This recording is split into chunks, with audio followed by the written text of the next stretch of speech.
एक सिमली नाम की लड़की थी और वो किसी गुरु से उपदेशी थी, आस्था भगवान में गणी थी। और प्रारंभ से ही ये ऐसा रहा है कि जगत और भगत का आपस में मतभेद बना रहा, और जिस कारण से भक्तों को बहुत कठिन यातनाएं सहन करनी पड़ी। संसार की रीतियां, सांसारिक जो परंपराएं हैं, वो यहाँ इस काल के जाल में रहने के लिए व्यवस्थित है, एक व्यवस्था है। और जो लोग परमात्मा से परिचित नहीं है वो इसी में, इन्हीं में व्यवस्थित है। उस लड़की की बहुत आस्था थी। नगर के बाहर एक साधु का आश्रम था। वो लड़की उस महात्मा को आहार करा के आती थी, उनकी सेवा भी करती थी और शाम के समय अपने घर आ जाती थी। कुल के लोगों ने, परिजनों ने बहुत कुछ प्रतिबंध लगाए, लेकिन लड़की नहीं मानी। उस सिमली का एक भाई था, मंसूर नाम था उसका। उसको अन्य व्यक्तियों ने कहा कि आपकी बहन शाम के समय और गैर टाइम को वक्त जाती है संत के आश्रम में। देख ले भाई, इज्जत का सवाल है और पूरे नगर में चर्चा चलती है अपनी बहन को बनाकर। अब मंसूर ने सोचा भी पहले ये देख तो लूं, वास्तव में वहां उस आश्रम में ऐसा क्या है। इस दृष्टिकोण से जब उसकी बहन शाम के समय प्रतिदिन जाती थी साधु का भोजन लेकर, जिस दिन घर वाले भोजन नहीं देते थे तो वैसे जाती थी, उनकी सेवा कराती थी, कोई कपड़े धोआती थी, कुछ देर उनकी चरण दबा देती थी। अब मंसूर ने, भाई ने सोचा कि सीधा संत से बोलना अच्छा नहीं होता। साधु संत बड़े सहनशील होते हैं और सिद्धि युक्त होते हैं। अपराध के विषय में कुछ उठपटांग कहना हानिकारक हो सकता है। उसने क्या किया कि आश्रम के बाहर खड़ा हो गया और जैसी भी कच्ची पक्की कोई द्वार थी, उसके अंदर कोई सुराख था। उस सुराख से वो देखने लगा। छोटा सा आश्रम था, को 100 गज का होगा, गणित करना 150 गज का, और उसमें एक झोंपड़ी डली हुई थी। संत जी बाहर बैठे थे, गर्मियों के दिन थे, चंद्रमा की रोशनी थी। तो उसने देखा कि लड़की ने जाके भोजन कराया महात्मा को, फिर बर्तन साफ किए, 1-2 कपड़ा धोआ, फिर महाराज जी के चरणों को दबाने लगी, सेवा करने लगी। तो क्या हुआ कि ऐसे उस महात्मा ने हाथ किया, आकाश से एक अमृत का प्याला आया।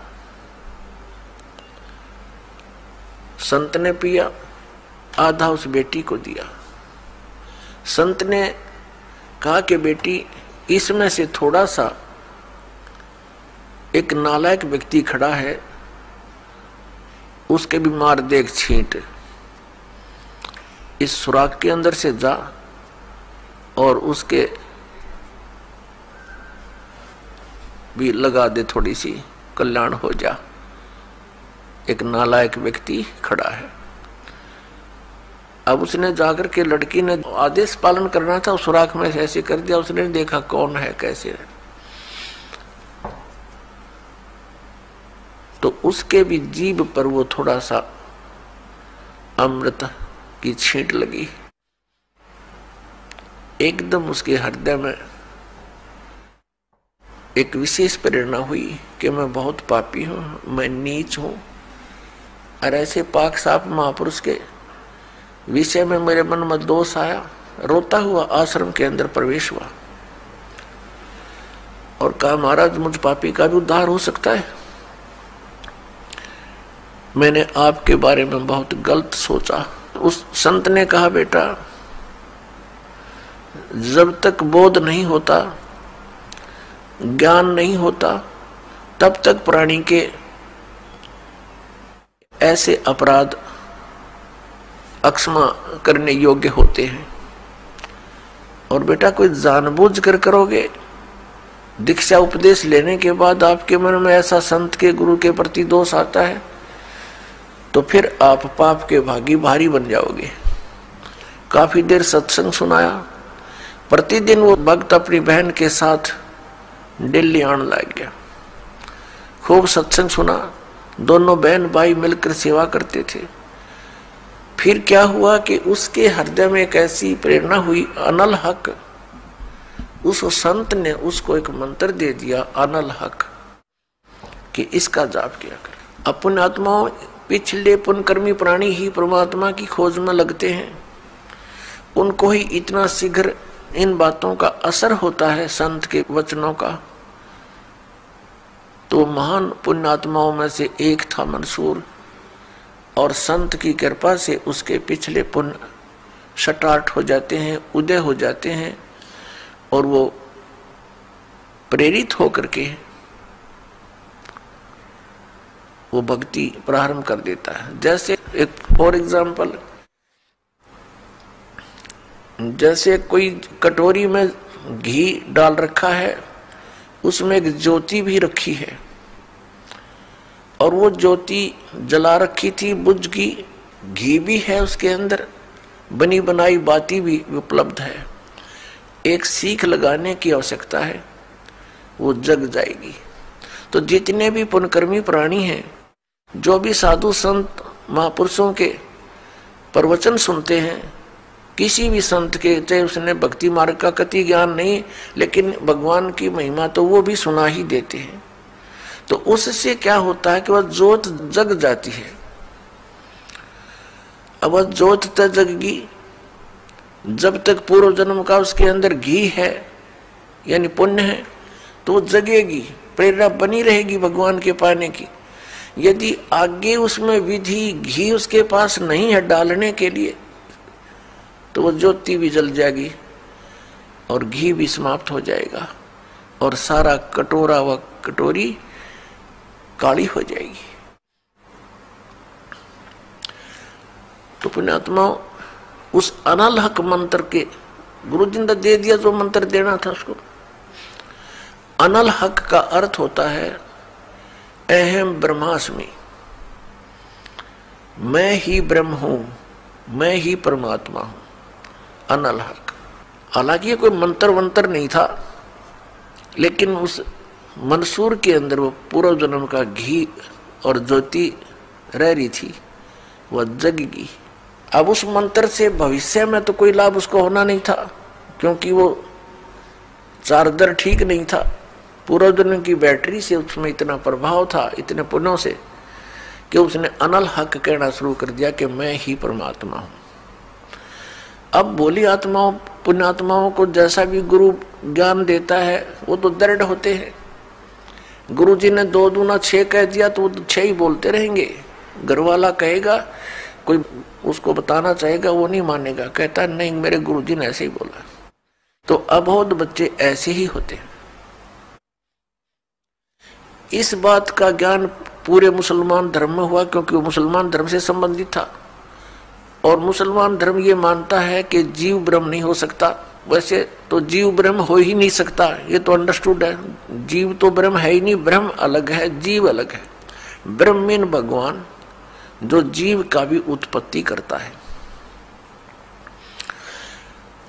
लेकिन मुसलमान धर्म ये मानते हैं कि पृथ्वी पर परमात्मा नहीं आ सकता। वह तो 7वें आसमान में रहता है, 7वें स्वर्ग में। और कोई ये कहता है कि पृथ्वी पर परमात्मा है, वो दंड का अधिकारी है, वो भ्रमित कर रहा है, मुसलमान धर्म के विधान को बिगाड़ रहा है। इस कारण से मंसूर को बहुत बार समझाया, राजा तक बात गई, बहुत कुछ कहा, लेकिन नहीं माना, अनल हक करता रहा। उसको कहा कि तू ऐसा मत बोल, अब साधु को तो कोई बोल नहीं सके था कि वो क्या मंत्र दे रहा है, लेकिन पब्लिक के अंदर जब बात आ जाती है तो वो अपना पूरा जोर शोर से विरोध करते हैं। अब क्या हुआ कि वो नहीं माना तो उसको चौराहे पर खड़ा कर दिया, बांध दिया उसको चौराहे पर, और फिर क्या कहा कि या तो तू अनल हक कहना छोड़ दे, नहीं तो तेरे पत्थर मारेंगे। उसने फिर कहा अनल हक, क्योंकि वो तो मदमस्त हो गया था, अलमस्त हो गया था। ऐसी स्थिति पूर्वजन्मों के पुण्यों से होती है, और भविष्य की भक्ति नहीं होती है तो वो नष्ट हो जाता है उस जीवन ऐसी पुण्यात्मा का। तो उसको सजा दी गई कि पूरे नगर के व्यक्ति इसको पत्थर मार मार के इसका वध करेंगे। ऐसी सजा दें ताकि और भी कोई ऐसी हिम्मत ना करे। तो सभी लाइन में आ रहे थे और पत्थर मार रहे थे, तू पापी है, पत्थर मार रहे थे, निकल जाते थे। अब उसकी बहन सिमली का भी नंबर आ गया। जब और पत्थर लगा रहे थे वो हंस रहा था, अनल हक हंस रहा था। और जब उसकी बहन सिमली का नंबर आया वो भी लाइन में खड़ी थी, तो बहन ने सोचा पत्थर तो मैं नहीं मारूंगी, लेकिन लोक लाज में आके उसने फूल उठा लिया कि मैं फूल मार आऊंगी उसके। यहाँ ये लोग भी ना मेरा विरोध करेंगे और भाई का चोट भी ना लगेगी। उसने फूल मारा, फूल मारते ही वो रोने लग गया, बहुत बुरी तरह रोने लगा। तब सिमली ने कहा कि भाई लोग तेरे पत्थर मार रहे थे, उनके पत्थरों से नहीं रो रहा था और तू मेरे फूलते रोने लग गया। अरे ये कोई चोट थोड़ी लगी तुझे?